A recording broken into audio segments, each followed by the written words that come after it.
Yap.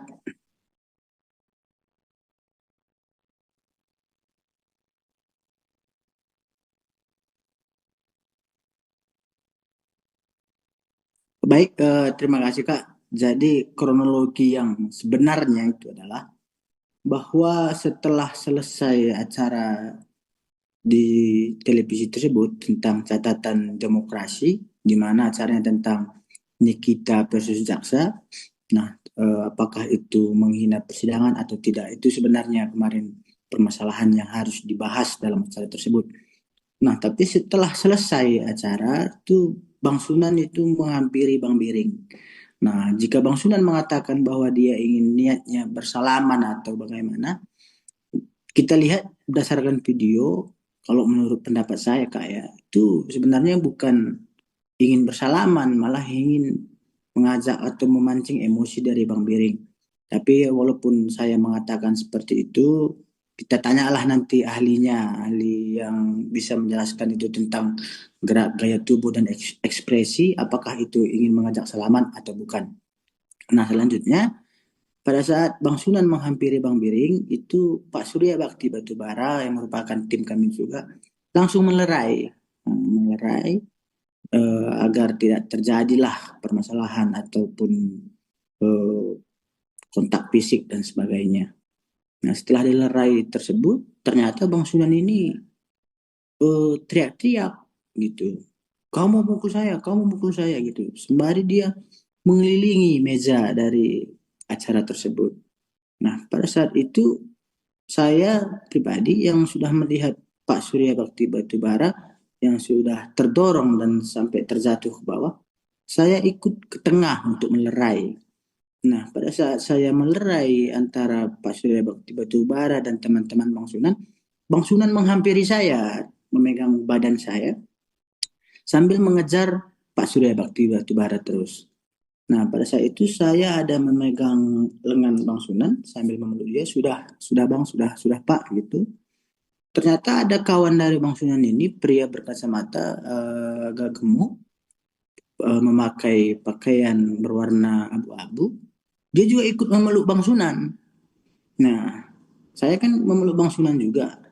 Ternyata kawannya ini memeluk Bang Sunan juga tepat berada di bawah tangan saya.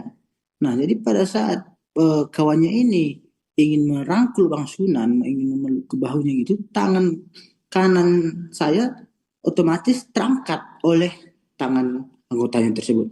Sehingga pada saat itu mengenai tangan Bang Sunan. Nah, posisinya seperti ini tangan saya. Nah, seperti ini, mengenai ini. Nah, jadi setelah saya lihat beberapa video, ini dugaan saya, Kak. Apakah ini disengajakan oleh kawannya tersebut seolah-olah ini mengangkatkan tangannya saja sehingga tangan saya terangkat ke atas atau bagaimana?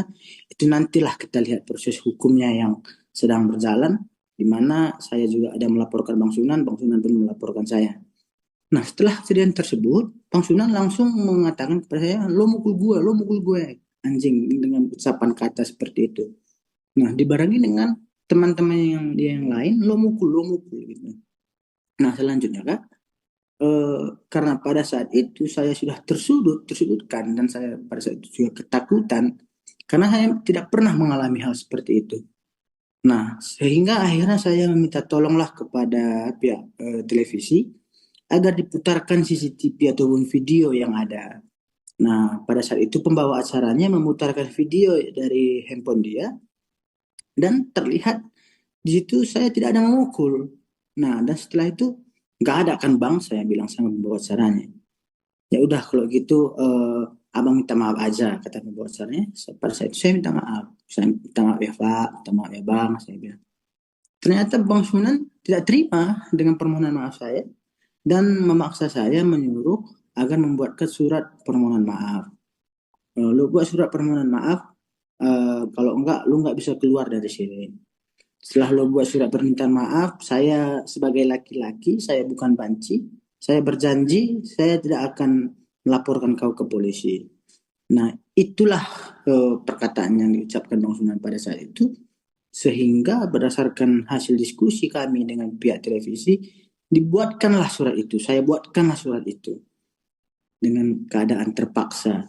yang dimana dalam suratnya seperti ini Kak. Saya Nofter Kapta Putra Kaban dengan ini memohon maaf kepada Bang Sunan di dalam acara tersebut pada tanggal 12 Agustus 2025. Nah, tetapi setelah surat itu saya tangani dibarengi dengan materai yang buku dan pulpennya sudah disiapkan oleh pihak televisi, ternyata kawan-kawan dari Bang Sunan dan Bang Sunan sendiri tidak terima dengan isi surat tersebut dan kembali memaksa saya agar mengubah isinya bahwa saya harus menyertakan saya itu memukul Bang Sunan. Nah, pada saat itu saya tidak mau menulis seperti itu. Ya, nggak tadi saya pukul Bang.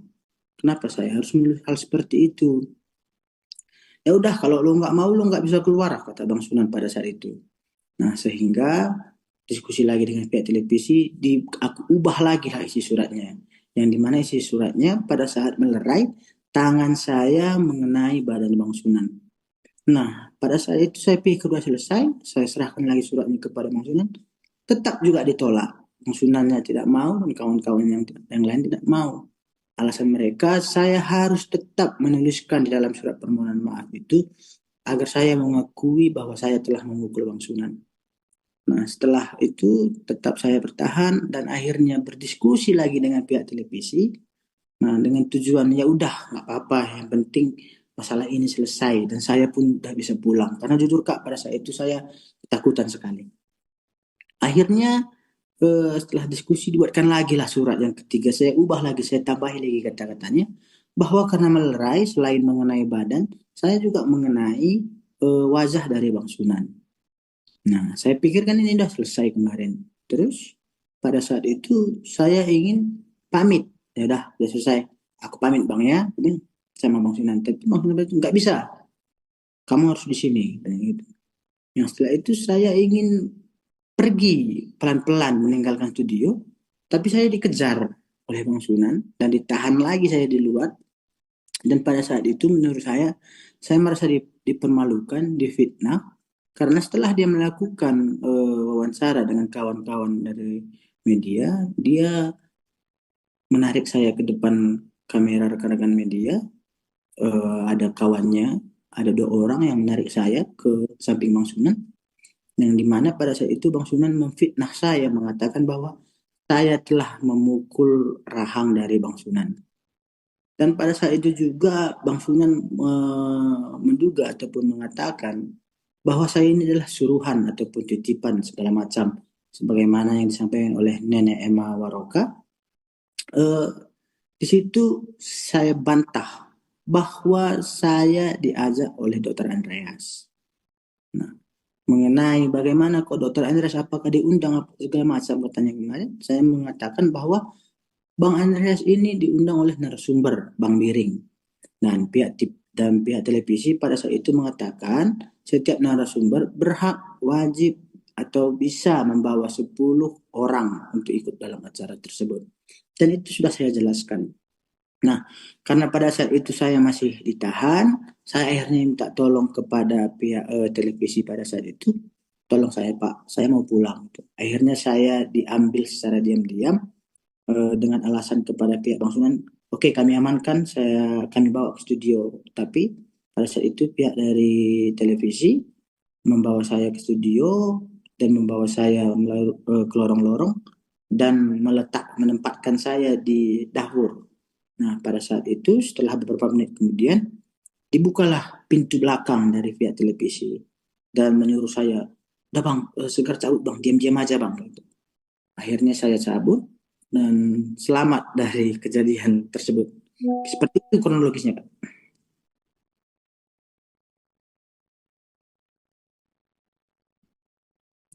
Ya, terhadap tuduhan ataupun persangkaan yang dilakukan Bang Sunan beserta senior-senior saya ya,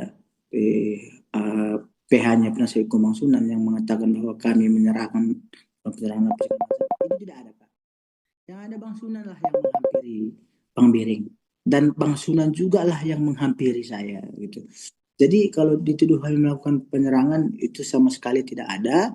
Dan jika memang Bang Sunan tetap berpendapat dengan apa yang disampaikannya, silahkan saja. Terlebih Bang Sunan kan juga sudah membuat laporan. Jadi siapa yang melapor, siapa yang menuduhkan, maka dialah yang harus membuktikan.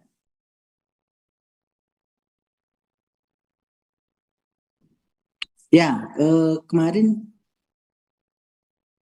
oke, kemarin saya juga ada membuat laporan polisi tertuju kepada Bang Sunan Kalijaga dan kawan-kawan. Nah, kenapa saya melaporkan Bang Sunan? Karena Bang Sunan ini telah mengkhianati saya, telah melakukan ingkar janji kepada saya, karena yang saya pegang sampai dengan sekarang ya Kak, bahwa Bang Sunan mengatakan saya sebagai laki-laki, saya bukan banci, saya berjanji setelah kau buat surat permohonan maafmu ini, maka tidak akan ada saling lapor. Nah, ternyata eh, itu dijadikan sebagai salah satu bahan untuk melaporkan saya. Nah, jadi saya menganggap saya sudah dijebak dengan surat tersebut karena mungkin itu adalah dugaan saya ya, rencana dari Bang Sunan untuk melaporkan saya. Jadi saya laporkan balik.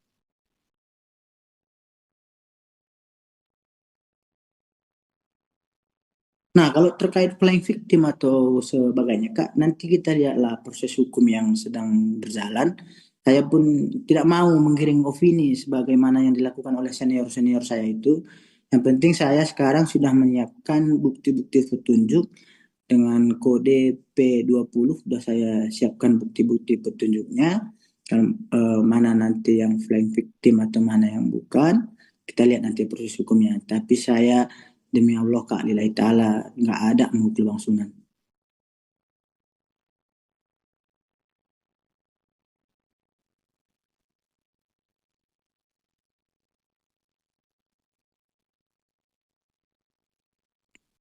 Jujur kayak ini kan saya lagi di kampung karena kemarin beritanya langsung menyebar ke kampung ke orang tua.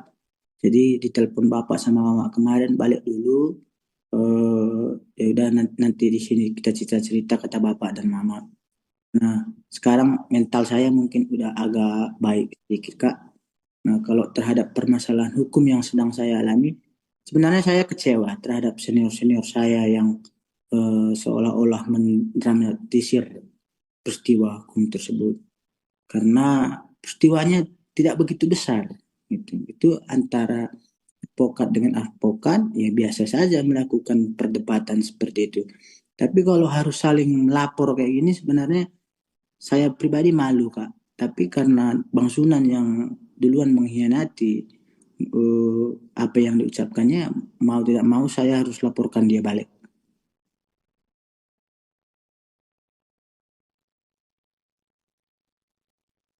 Kalau support dari Bang Biring dan kawan-kawan yang lain, supportnya hadapi saja, Dok. Nah, panggilan saya kan dia, Dok, Kak.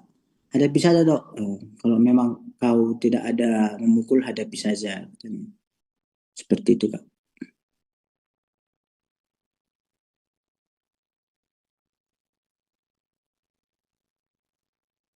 Ya.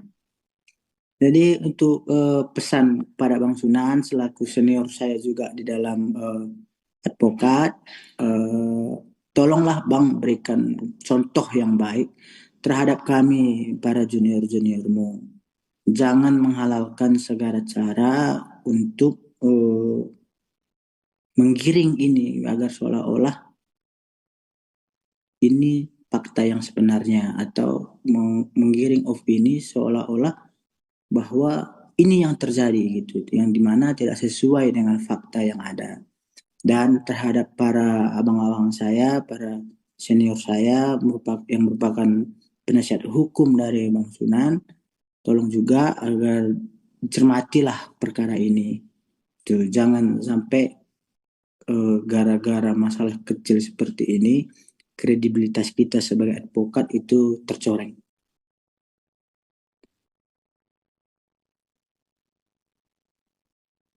Siap.